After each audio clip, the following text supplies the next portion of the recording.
आरंभ से ही ये शाश्वत सत्य रहा है कि शिव और शक्ति एक दूसरे के पूरक हैं। जिस प्रकार प्रकाश के बिना सूर्य अधूरा है, वैसे ही नारी के बिना पुरुष। ये कथा उसी सत्य की उद्घोषणा करती है जब एक परम भक्त का अहंकार उसके ज्ञान पर भारी पड़ गया था। कैलाश पर्वत पर परमपिता महादेव गहन समाधि में लीन थे और उनके वामांग में जगत जननी माता पार्वती विराजमान थी। तभी महादेव ने अपने नेत्र खोले। देवी, मृत्युलोक पर मेरा एक अत्यंत निस्वार्थ भक्त भृंगी ऋषि कठोर तपस्या कर रहा है।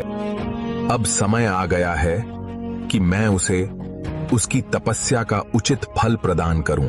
महादेव की आज्ञा पाकर उनके परमगण नंदी वायु वेग से पृथ्वी लोक के उस घने वन में पहुंचे जहां भृंगी ऋषि तपस्या की अग्नि में तप रहे थे। हे ऋषिवर, कृपया नेत्र खोलें। परम पिता महादेव आपकी तपस्या से अत्यंत प्रसन्न हैं और उन्होंने आपको ससम्मान कैलाश पधारने का आमंत्रण दिया है। क्या सचमुच मेरे आराध्य ने मुझे दर्शनों के लिए बुलाया है? मैं एक क्षण भी नष्ट नहीं करूंगा। नंदी जी, चलिए।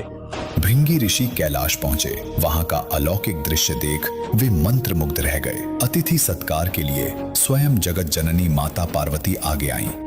आइए, भृंगी ऋषि कैलाश में आपका स्वागत है। कैलाश की गृह स्वामिनी होने के नाते कृपया मेरा यह सत्कार स्वीकार करें। नंदी जी, मुझे इन औपचारिकताओं में कोई रुचि नहीं है। मैं केवल महादेव का भक्त हूँ। मुझे किसी माता या देवी के सत्कार की आवश्यकता नहीं है। मुझे शीघ्र महादेव के पास ले चलें।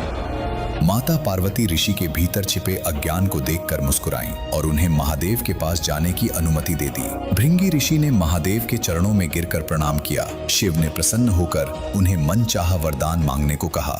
हे नीलकंठ, मेरी केवल एक ही अभिलाषा है कि आप मुझे सदैव के लिए अपना गण बना लें, ताकि जन्म जन्मांतर तक मैं आपकी सेवा कर सकूं। तथास्तु भृंगी, किंतु मेरा गण बनने से पूर्व तुम्हें मेरे पूर्ण रूप की परिक्रमा करनी होगी। देवी पार्वती, कृपया आइए और मेरे वामांग में अपना स्थान ग्रहण कीजिए। माता पार्वती महादेव के वामांग में विराजमान हो गईं। यह ब्रह्मांड का सबसे पूर्ण और दिव्य दृश्य था। शिव और शक्ति एक साथ। किंतु यह देखकर भृंगी ऋषि असहज हो गए। किंतु महादेव, मैं तो केवल आपका भक्त हूं। मैं किसी स्त्री की परिक्रमा नहीं करूंगा। अवश्य भृंगी, यदि तुम केवल मेरी परिक्रमा करना चाहते हो तो तुम स्वतंत्र हो, किंतु उसका मार्ग तुम्हें स्वयं खोजना होगा।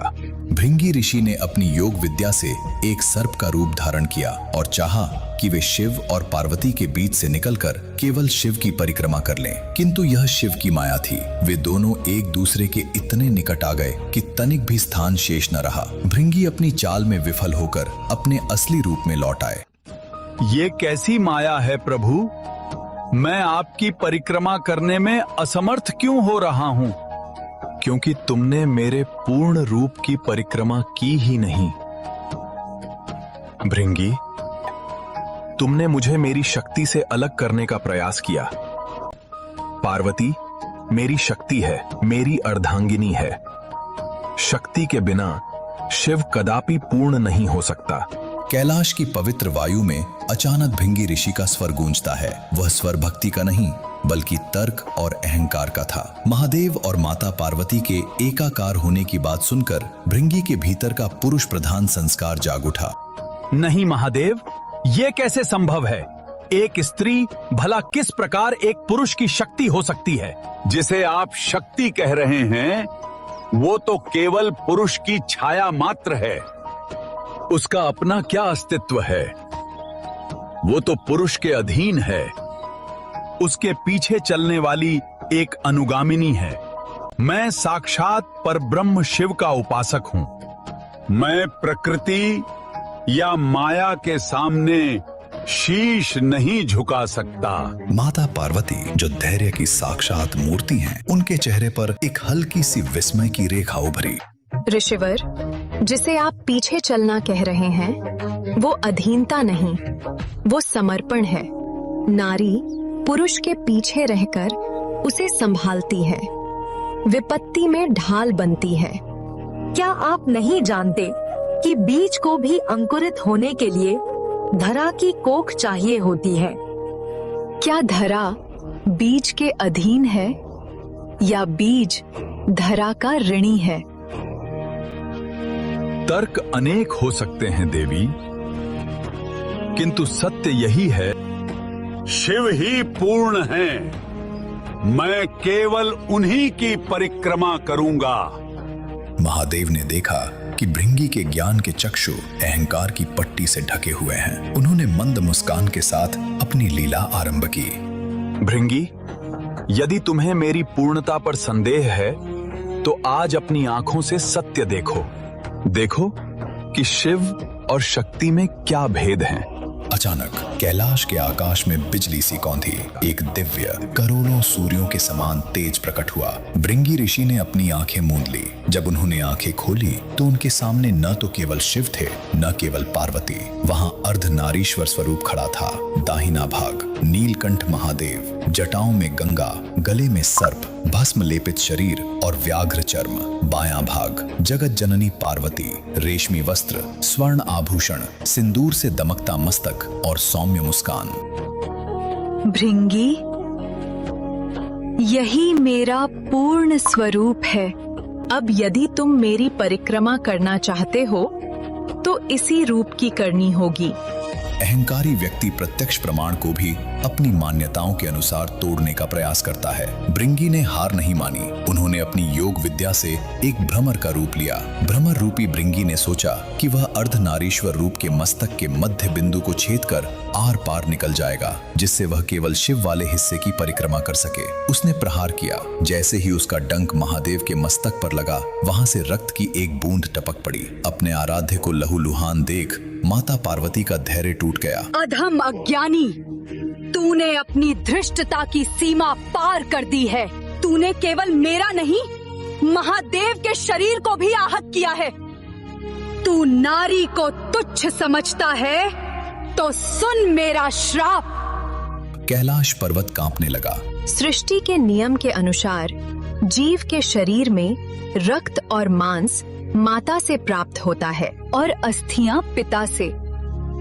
क्योंकि तुझे नारी तत्व से इतनी घृणा है तो इसी क्षण तेरे शरीर से मेरा दिया हुआ हर अंश नष्ट हो जाए। तू केवल पिता के अंश कंकाल के रूप में जीवित रहेगा। क्षण भर में चमत्कार हुआ। भृंगी के शरीर का सारा मांस सूख गया। रक्त की धाराएं लुप्त हो गईं। वह सुंदर ओजस्वी ऋषि अब केवल हड्डियों का एक ढांचा मात्र रह गया। भृंगी भूमि पर गिर पड़े। बिना मांसपेशियों के वे हिल भी नहीं पा रहे थे। उनकी वाणी लुप्त हो गई। अब उन्हें समझ आया कि जिसे वे कमजोरी कह रहे थे, वही वास्तव में उन्हें खड़ा रखने वाली शक्ति थी। महादेव ने करुणा भरी दृष्टि से देखा। भृंगी, देखो अपनी अवस्था। नारी के बिना पुरुष शक्तिहीन है। जिसे तुम तुच्छ समझ रहे थे, उसके बिना तुम चल भी नहीं सकते।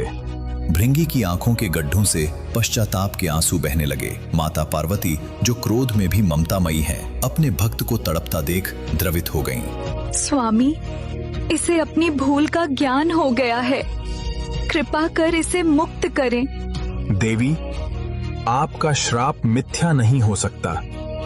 मांस और रक्त इसे नहीं मिलेंगे, किंतु मैं इसे खड़े होने के लिए तीसरा पैर प्रदान करता हूँ। महादेव के आशीर्वाद से भृंगी को एक अतिरिक्त पैर मिला, जिससे वे तिपाई की तरह खड़े हो सके। भृंगी ऋषि अब पूर्णतः बदल चुके थे। उन्होंने अपने 3 पैरों के सहारे माता पार्वती और महादेव के अर्धनारीश्वर रूप की वंदना की।